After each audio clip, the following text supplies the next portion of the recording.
Friends, स्वागत है आपका नाउज INA पे, जहां पे अंतर्राष्ट्रीय खबरों की होती है समीक्षा और आपको बताई जाती है दुनिया के प्रमुख समाचार पत्रों के जो हेडलाइंस है सबसे पहले, सबसे लेटेस्ट और एक्सक्लूसिव जो होते हैं वो आपको दिया जाता है बिल्कुल अभी अभी तत्काल का। जो समय लगता है मुझे सिर्फ इसको वीडियो को मेकिंग और फिर इसको अपलोड करने में, वही समय इतना ही देर होता है। दुनिया में जो सबसे पहले खबरें आती हैं, सबसे लेटेस्ट आपकी कॉम्पिटिटिव एग्जामिनेशन के लिए, अंतर्राष्ट्रीय संबंधों की जानकारी के लिए, अगर आप स्कूल या बिजनेसमैन या स्कूल के छात्र हैं या किसी कंपटीशन की तैयारी कर रहे हैं, तो बेहद महत्वपूर्ण ये जो इंफॉर्मेशंस, नॉलेज बेस्ड हमारा जो न्यूज़ है, ये न्यूज़ नहीं, न्यूज़ की जगह न्यूज़ और न्यूज़ के साथ समीक्षा और आपके लिए बहुत ही महत्वपूर्ण है, जो कि अंतर्राष्ट्रीय जो समाचार और करंट अफेयर्स होते हैं उसके लिए। चलिए आते हैं सबसे पहले आज के इम्पोर्टेंट टॉपिक्स पे, न्यूज़ पे नहीं, न्यूज़ हेडलाइंस पे नहीं, टॉपिक्स पे, क्योंकि ये एजुकेशन बेस्ड न्यूज़ के बेस पे ही, इसीलिए मैंने इसका नाम रखा हुआ है नाउस। नाउस का मतलब होता है बुद्धि, यानी कि लोगों के जो जानकारियां हैं, उनकी जो विजडम है, वो सारी चीज़ें उनका इंक्रीज हो। तो आज हम बात करते हैं सबसे पहले अमेरिका में 25 साल के युवा की हो गई हत्या, कर्नाटका की हत्या हो गई हर्षा की, वो आप लोगों को पता है, तो उसके बारे में आप बात कीजिएगा जो एनालिसिस करना है। मैं आपको अंतर्राष्ट्रीय खबरें बता रहा हूँ और खबरों की समीक्षा जो कि आपके प्रतियोगी परीक्षाओं के लिए बहुत ही महत्वपूर्ण है। चाहे आप UPSC, दुनिया की, भारत की ही नहीं, दुनिया की सबसे कठिन परीक्षाओं में से एक आता है UPSC और स्टेट PCS, SSC, जिसके लिए भी, और आप जो है ये सारे प्रतियोगी परीक्षाओं के लिए अंतर्राष्ट्रीय खबरों और उसकी समीक्षा बहुत ही महत्वपूर्ण होता है। तो चलिए, पहला मैंने शुरू किया, अमेरिका में 25 वर्ष युवा की हो गई हत्या, और क्यों हुई, क्या कारण है, वो सारी चीजें किसके द्वारा, पड़ोसियों द्वारा। चलिए, सोने की खान में हो गया ब्लास्ट। सोने की खान में कहां और कितने बड़े सोने की खान में ब्लास्ट हुआ वो बताऊंगा। गर्भपात 24 सप्ताह के गर्भपात को लीगल बनाया गया। गर्भपात कराना लीगल बनाया गया, उसको गैर कानून से कानूनी बनाया गया। और कहां कहां हुआ, विश्व के किस क्षेत्रों में, तो वो सारी चीजें बात करेंगे। यूक्रेन में अब आया जर्मनी का ट्विस्ट, जर्मनी का ट्विस्ट, और जो बाइडेन ने खाया कसम। कौन सी कसम खा ली जो बाइडेन ने, वो सारी चीजें बताऊंगा मैं आपको बेहद कम टाइम में और प्रॉपर एनालिसिस के साथ आपको बताने जा रहा हूं। तो शुरू करते हैं। This is the headline of the BBC। मैं हिंदी में भी बताऊंगा, don't worry. 3 white men convicted of the killing a black man in US state of Georgia has been found guilty and federal hate crimes। इसका आगे अगर हम बढ़ते हैं, इसी खबर को गौर से देखते हैं, तो नीचे जिसमें कि बताया गया था कि Ahmaud Arbery and jury found guilty on the federal hate crime charges। Ahmaud Arbery जो थे, जूरी के संज्ञेय घृणा अपराध के आरोप में से हत्यारों को दोषी पाया गया। अहमद अरबी जो थे, जो कि एक काले थे, ठीक है न, हिंदू मुस्लिम नहीं थे, वो क्रिश्चियन ही थे, लेकिन वो काले थे, ठीक है। तो गोरे और कालों का मैंने पिछले वीडियो में आपको बताया था, लगभग 20 दिन पहले बताया हुआ था कि किस तरह से कैसे ये एक चिंगारी जो है अंदर अंदर सुलग रही है। कहां पे, अमेरिका के अंदर। तो अमेरिका के अंदर ये बहुत बड़ी चिंगारी जिस दिन भड़की, तो बहुत बड़ा ये प्रॉब्लम हो सकता है। न जाने, मतलब बोलूंगा नहीं, लेकिन आपको बता रहा हूं कि अमेरिका के लिए विघटन भी हो सकता है और अमेरिका को मजबूत अभी रहना बहुत ही जरूरी है। दुनिया की डिमांड है। अमेरिका कैसा भी है, बट अमेरिका को अभी वर्ल्ड लीडर बने रहना, ये मेरा पर्सनल एनालिसिस है। क्यों है मैं बताऊंगा। आप चाहते हो फिर रशिया और चाइना का कोलैबोरेशन हो जाएगा, फिर इंडिया की प्रॉब्लम हो जाएगी। तो अभी जो चीजें हैं वो चल रही हैं, क्योंकि अमेरिका में कम से कम वहां पे जो है डेमोक्रेसी है और यहाँ पे सबसे तानाशाह का इतिहास है रशिया का, और अभी चाइना का जो है, चाइना इज जस्ट उसके कदम पे फॉलो ही कर रहा है रशिया के। तो ये सारी चीज़ें थोड़ी सी हिस्ट्री की बातें हैं, जो हिस्ट्री जानते हैं वो अच्छी तरह से पहचानते भी हैं कि रशिया कल का रशिया क्या था, कितने बड़े वहाँ पे तानाशाह थे, सारी चीज़ें। चलिए आते हैं मुद्दे पे। तो अहमदा अरबी जो है जूरी के संगे घृणा अपराधों के हत्या का दोषी पाया गया। तो क्या है ये, तो इसमें जो है 25 साल का एक ब्लैक अश्वेत बोला जाता है, गोरे और कालों की लड़ाई होती है। जैसे यहाँ पे ये धर्म और वो धर्म की इंडिया में लड़ाई करवाई गई अंग्रेजों के द्वारा, होती जा रही है, तो चलता रहता है। लेकिन हमारे यहाँ ऐसा नहीं होता है, और दुनिया में कहीं नहीं होता है कि जिस देश के एक प्रोटेस्ट करने वाले को वहां पे, जैसे हर्षा है यहाँ पे, अखलाक माइनॉरिटी थे, माइनॉरिटी को मारा गया, इंसान मरा था, अखलाक नहीं इंसान मरा था, उसको मैंने कंडम किया हुआ था। उन चीज़ों में मैं नहीं जानना चाहता, लेकिन आपको चीज़ें बता दे रहा हूँ। लेकिन इसको भी एक प्रतिष्ठित समाचार पत्र ने बताया हुआ है। लेकिन जो हर्षा मरा है, ये दुनिया का पहला ऐसा केस है कि माइनॉरिटीज मिल करके किसी देश के मेजोरिटी को, के एक आदमी को, एक युवा को, प्रोटेस्टर को किल्ड कर दिया, जान से मार दिया, हत्या कर दिया गया। तो ये अपने आप में what is the difference between the Akhlaq and Harsha, आप समझ गए।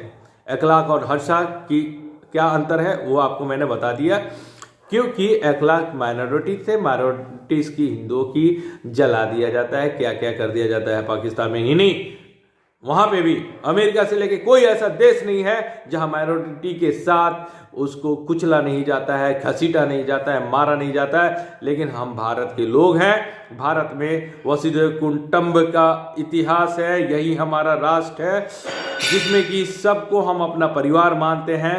पूरा भारत के लोग, चाहे हिंदू, मुस्लिम, सिख, ईसाई और बौद्ध, जैनिज्म ही नहीं, उसके अलावा भी सारे को मानते हैं। चलिए हम चर्चा करते हैं, देश की भी जरूरी थी।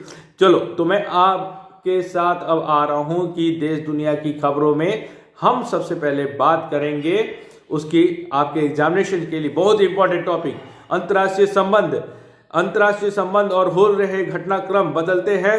और एक आम आदमी के लिए इसलिए जरूरी है क्योंकि हमारे यहाँ जो भी पार्लियामेंट में कानून बनते हैं, वो कानून के लिए, बनाने के लिए दूसरे देश जो है और यूनाइटेड नेशन बोलते हैं कि आप पार्लियामेंट में अपने यहाँ ये कानून लाइए, आप इस चीज़ को ऐसे कंट्रोल कीजिए। तो उसके ऊपर भी एक सरकार है। जैसे आपके यहाँ लोकल जो भी आप नगर निगम या नगर पालिका या कॉरपोरेशन में रहते हैं, वहाँ एक कानून होता है, उसके ऊपर आपके यहाँ विधानसभा होता है। विधानसभा में के मुखिया जो होते हैं वो होते हैं मुख्यमंत्री। मुख्यमंत्री के ऊपर कौन होता है? प्रधानमंत्री, जो आपके यहाँ सेंटर में, सेंट्रल गवर्नमेंट की बात कर रहा हूँ। तो इतना तक तो आप जानते हो कि स्टेट में कोई भी प्रॉब्लम है लॉ एंड ऑर्डर का, तो वो होता है मुख्यमंत्री, उसका हेड होता है। और अगर देश में कुछ हो रहा है और पूरे विश्व में हो रहा है तो उसका कौन है लीडर? वो किसी कंट्री के कान कौन ऐठेगा?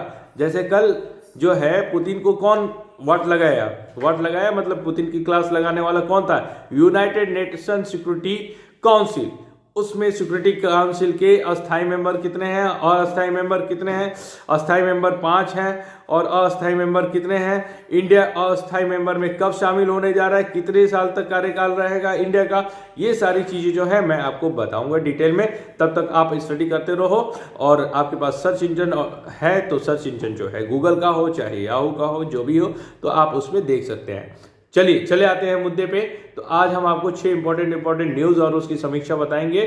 जैसा कि मदन ने बताया हुआ था गोरे कालो का, गोरे कालो से मैंने शुरू किया हुआ था। गोरे कालो की जो है वहाँ पे अहमद अरबी की हत्या की गई उनके पड़ोसियों द्वारा। 3 गोरे थे, उन्होंने मार डाला, 25 साल के थे। और उसमें जो है जूरी जो है वो भी उस अपराधी की मतलब जो है जो जज थे उन्होंने भी इसको दोषी पाया कि हाँ इन तीनों ने ही किया था हत्या, और उसको गलत भी ठहराया। तो ये एक अच्छी बात है।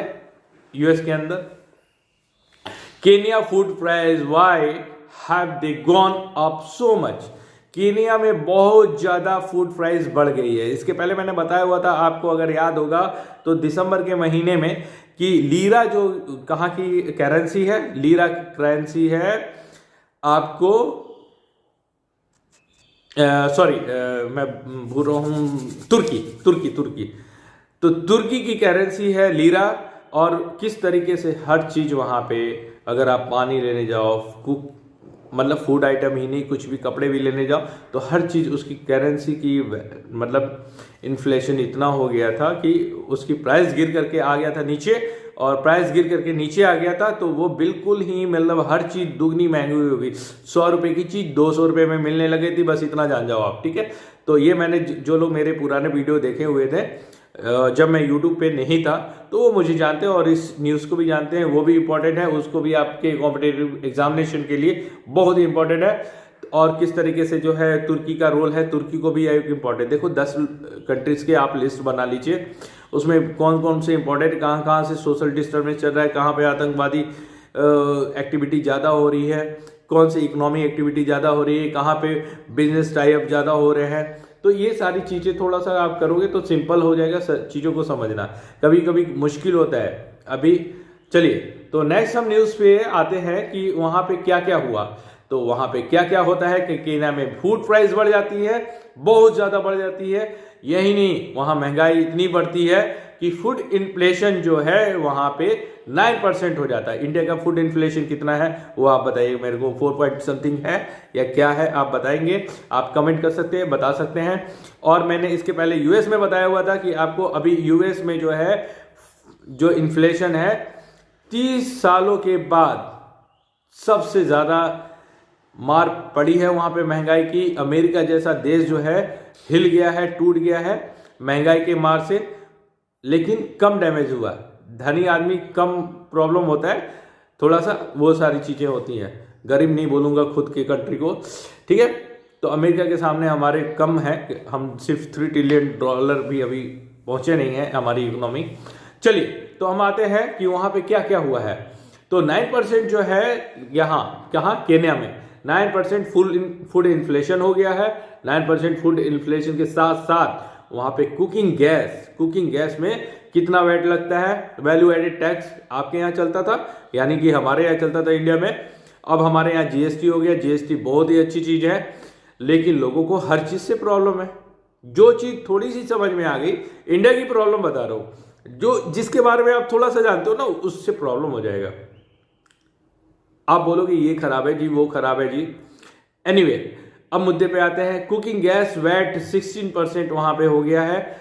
16% जो है कुकिंग गैस में वैट लगा दिया गया है, ठीक है, केन्या के बाद। अब आते हैं यूक्रेन क्राइसिस में नया मोड़ एक आया है। Ukraine crisis, Germany holds pipeline as the nation sanctions Russia. Ukraine crisis में, उसके आगे बताते हैं, थोड़ा सा और आपको क्लियर हो जाएगा। Germany has put a stop a kill Russian gas pipeline following Vladimir Putin orders to send the troop into the Ukraine। अब देखिए, मंडे को क्या हुआ कि रशियन प्रेसिडेंट जो हैं, उन्होंने रात को 1 बजे क्या किया, यूक्रेन के 2 हिस्सों को जो है उनको मान्यता दे दिया अलग देश का, ठीक है। अब इसके रिजल्ट में क्या हुआ कि फ्रांस ने क्या किया, रशियन ट्रूप वहां से डिप्लॉय तो किया दोनों जगह से, लेकिन उसको बोला कि तुम स्वतंत्र रहो, तो उसको कहां से, यूक्रेन से काट दिया। यूक्रेन को 3 टुकड़ों में कर दिया है मेरे नजरिए से, ठीक है। और ये इसके लिए काफी निंदा हुई, यूनाइटेड नेशन सिक्योरिटी काउंसिल की बैठक हुई, उसमें उनको बोला गया, काफी सब देश ने निंदा किया, यूएस ने, फ्रांस ने, जर्मनी ने। व्लादिमीर पुतिन के यूक्रेन में सैनिकों को भेजने के आदेश के बाद जर्मनी ने एक प्रमुख रूसी गैस पाइपलाइन को रोक दिया, ठीक है। सोमवार को रूसी राष्ट्रपति 2 अलग अलग यूक्रेन के क्षेत्रों को स्वतंत्र राज्यों के रूप में मान्यता दी और रूसी सैनिकों को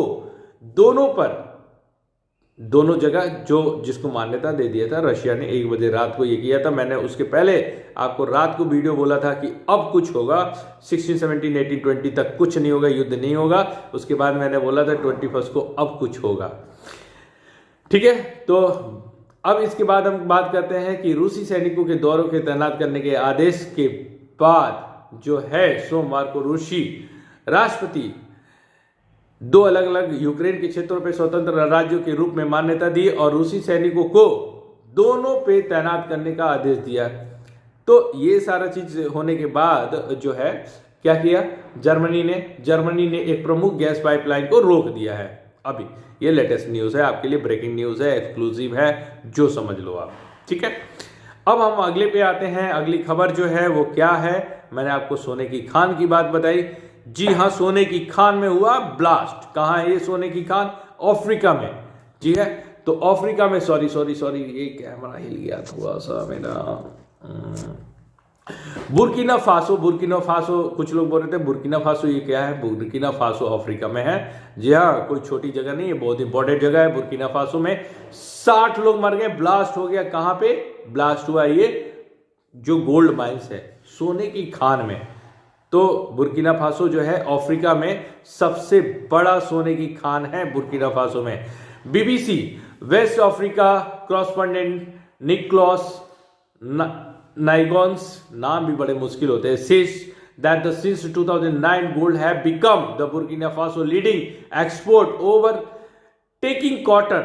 In 2020 the country produced 54 tons of the gold compared to 45 tons in 2019, and increasing on the 20% according to the Ministry of the Changes in the Mines and the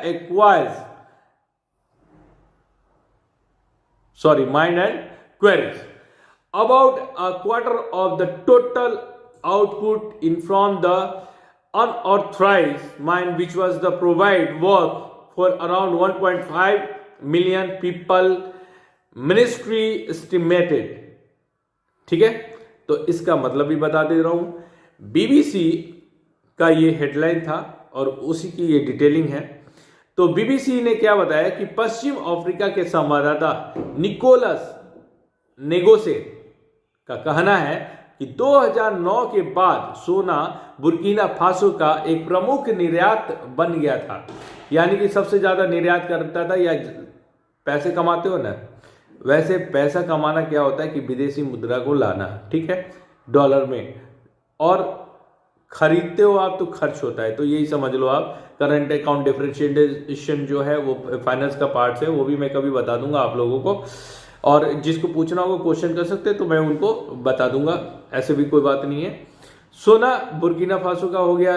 अब इसमें बता रहे हैं कि इसने क्या कहा कि बीबीसी पश्चिम अफ्रीका संवाददाता निकोलस नेगोसे का कहना है कि 2009 के बाद सोना बुर्किना फासो का प्रमुख निर्यात बन गया था, जो कपास को पछाड़ रहा था। कपास को पछाड़ रहा था, इसका क्या मतलब हुआ? इसका क्या तात्पर्य हुआ? कपास जो है सबसे ज्यादा एक्सपोर्ट होता था, जिससे कि उसकी कमाई होती थी बुर्किना फासो की, जो 2019 में 45 टन की तुलना में सोना एक्सपोर्ट जो किया, अब 2021 में कितना एक्सपोर्ट किया? 20% इंक्रीज कर गया। माय गॉड, आप सोच सकते हैं ये कितनी बड़ी चीज है। 2% 4% हम लोग सोचते हैं, 20% सोना एक्सपोर्ट करना पड़ गया उसका। कैसे हुआ? तो मंत्रालय का अनुमान है कि कुल उत्पादन का लगभग 1/4 अनाधिकृत खानों से आता है, जो लगभग 15 लाख लोगों को काम प्रदान करता है। 15 लाख एम्प्लॉयमेंट है वहां पे सोने की खान में लोगों का। अनाधिकृत मतलब कि अनऑथराइज, जो ऑथराइज नहीं है, इसीलिए ऐसी चीजें होती हैं। चीजें रूल रेगुलेशन से नहीं चलती और ब्लास्ट हो जाता है, और उसमें 60 लोग से ज्यादा मर गए। चलिए अब हम आते हैं एक और इंपॉर्टेंट न्यूज, जिसको मैंने आपको अभी स्टार्ट होने के पहले मैंने बता हुआ था। Colombia decriminalize abortion in first 24 week. Colombia ने बोला कि पहले 24 हफ्ते में अगर किसी महिला का गर्भपात करवा दिया जाता है तो वो अपराध से मुक्त है, उसको अपराध नहीं माना जाएगा। 24 महीने का क्यों इंपॉर्टेंस है, क्यों उस चीज को देखो आप। मैं कहता हूं कि अगर किसी का प्रेगनेंसी इच्छा के अनुसार जो है, या उन्होंने नहीं चाहा और प्रेगनेंसी हो जाती है, उतनी चीजें आप डिटेल में सब लोग समझते हो, है ना, टर्म समझते हो, सीधे मुद्दे पे आते हैं। तो इससे क्या होता है कि उससे ये नहीं पता चलेगा कि लड़का है कि लड़की, है ना। तो लिंग, हमारे यहाँ क्या लिंग जांच करना जो है, जो टर्म होता है हर हॉस्पिटल में लिखा जाता है, जहाँ पे भी वो पेट में एंडोस्कोपी नहीं, सिंपल सा चीज़ होता है।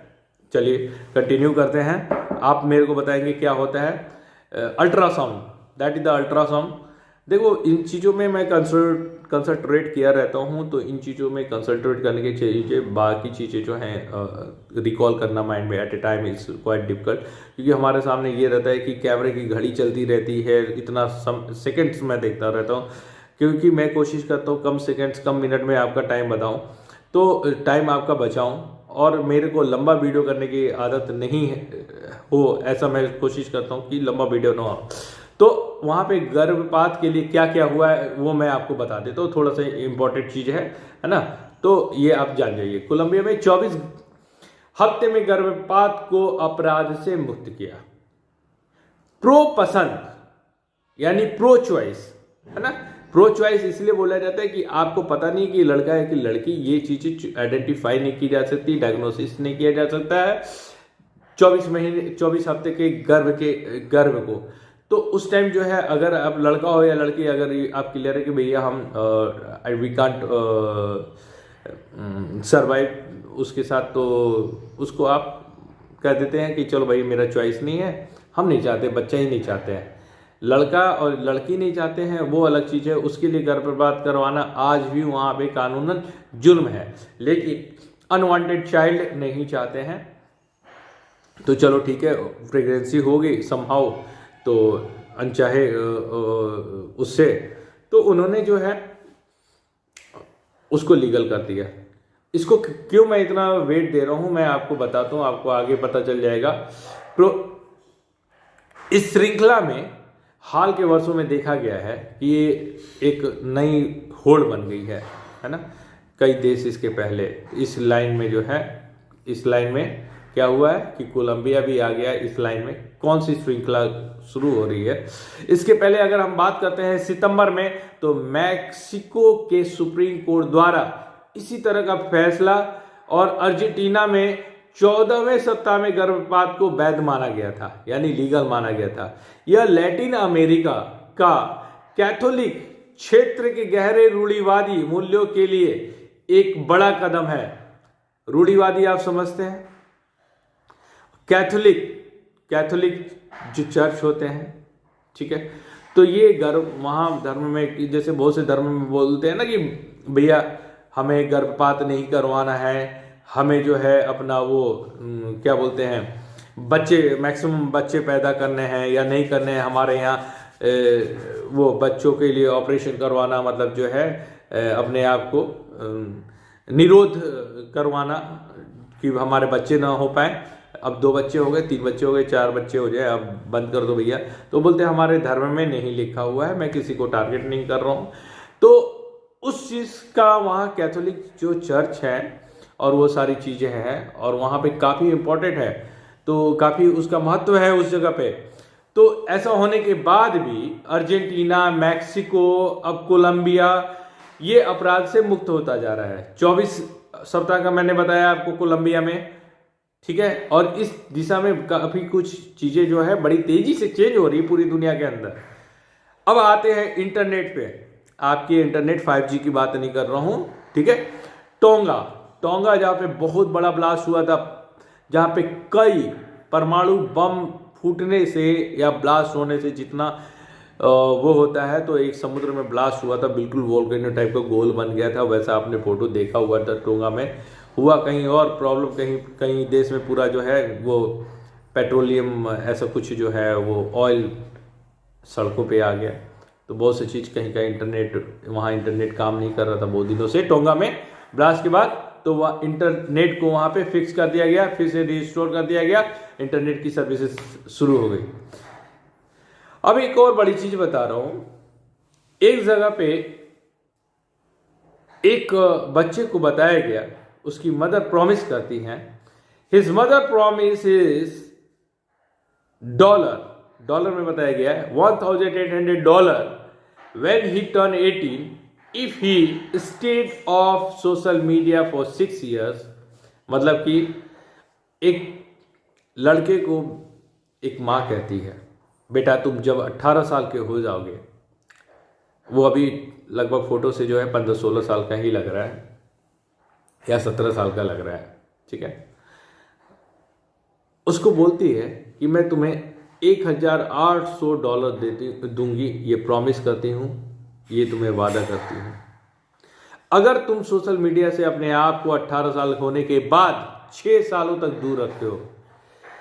अगर किसी ने कहा कि 6 साल तक सोशल मीडिया से दूर रहने के लिए वे आपको $1,800 भुगतान करेंगे, तो आप ऐसा करेंगे क्या? ये सवाल है CNN का।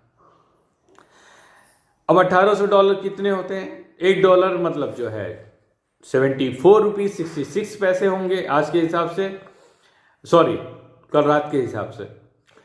अभी $100 इक्वल टू हो गया आपको 7,466, और इसी तरीके से जो है $1,000 हो गया आपको 74,666। और इस तरीके से जो उसको बताया गया है उस बच्चे को कि आपको $1,800 दिया जाएगा, तो $1,800 के लगभग कितने हो जाएंगे? 1,34,382.60 पैसे। कन्वर्टर से किया हुआ मैं, मेरा कैलकुलेशन इतना बढ़िया भी मत समझ लेना आप। स्वर्ट कैल्फसा ने ऐसा ही किया। उसके बच्चे ने बात मानी और बोला सबको कि मैं सोशल मीडिया से दूर रहूंगा। क्या आपका बच्चा या हमारा बच्चा मानेगा? या आपको हमारे सोचने की जरूरत है। और ऐसी क्या चीज है कि एक बच्चे की माँ उसके भले के लिए बोली कि बेटा 18 साल का हो तो जाएगा, तू इंटरनेट में सोशल मीडिया में आने के लायक हो जाएगा, एलिजिबल हो जाएगा, अपना अकाउंट खोलने के लिए लायक हो जाएगा, लेकिन तुम्हें इंस्टा फेसबुक और इन सब चीज़ों से 6 साल दूर रहोगे, मैं इसके बदले में इतने पैसा दूंगी, लगभग $2.25 लाख करीब दे दूंगी, तो क्या तुम ऐसा कर पाओगे? तो वो तो कर लिया, वो तो बोला कि ठीक है मम्मी आप मेरे भले के लिए कह रहे हो, और मुझे पता है कि माँ से भला कोई नहीं होता है धरती पे मेरा भला चाहने के लिए, मैं आपकी बात मानता हूँ। आपका और हमारे घर के बच्चे मानते हैं क्या? ये चीज़ आप ध्यान देंगे। अब आगे की बात करते हैं कि मैंने ऐसे सोचा कि बहुत बढ़िया था स्वीडन ने, मतलब जो है मंगलवार को बताया कि मैंने ऐसे सोचा कि 6 साल तक अगर मैं गाता हूँ। अब नेक्स्ट मुद्दे पे आते हैं। सबसे बड़ा इंपॉर्टेंट टॉपिक आज का जो है, Biden pledge to use every tools and our disposal to limit gas price hike over the imposing new sanction of Russia। बिल्कुल लेटेस्ट ब्रेकिंग न्यूज आपके लिए है, और एक कदम है, स्ट्रॉन्ग कदम है। फिर से जो बाइडेन को मैं बोलूंगा स्ट्रॉन्ग लीडरशिप दिखाएं यूएस प्रेसिडेंट की भूमिका में, फिर से उसी एटीट्यूड के साथ आ गए हैं। रूस एक नए प्रतिबंध लगाने के बाद, रूस पर जो है एक नया प्रतिबंध लगा दिया गया है गैस की कीमतों की बढ़ोतरी को सीमित करने के लिए। बाइडेन हमारे निपटाने के लिए उस उपकरण को उपयोग करने का संकल्प लिया मिस्टर बाइडेन ने। मिस्टर बाइडेन का इसका मतलब बता रहा हूं आपको कि मिस्टर बाइडेन ने ये कसम खाई, ये प्लेज लिया कि गैस की कीमत मैं बढ़ने नहीं दूंगा, चाहे रशिया कुछ भी करे। मिस्टर बाइडेन ने सुप्रीम कोर्ट के कम से कम 3 संभावित, एक और न्यूज है मिस्टर बाइडेन का ही अगर बात करता हूं तो, mister Biden has made with 3 potential supreme court nominees. Supreme court के वहां जिनका नॉमिनेट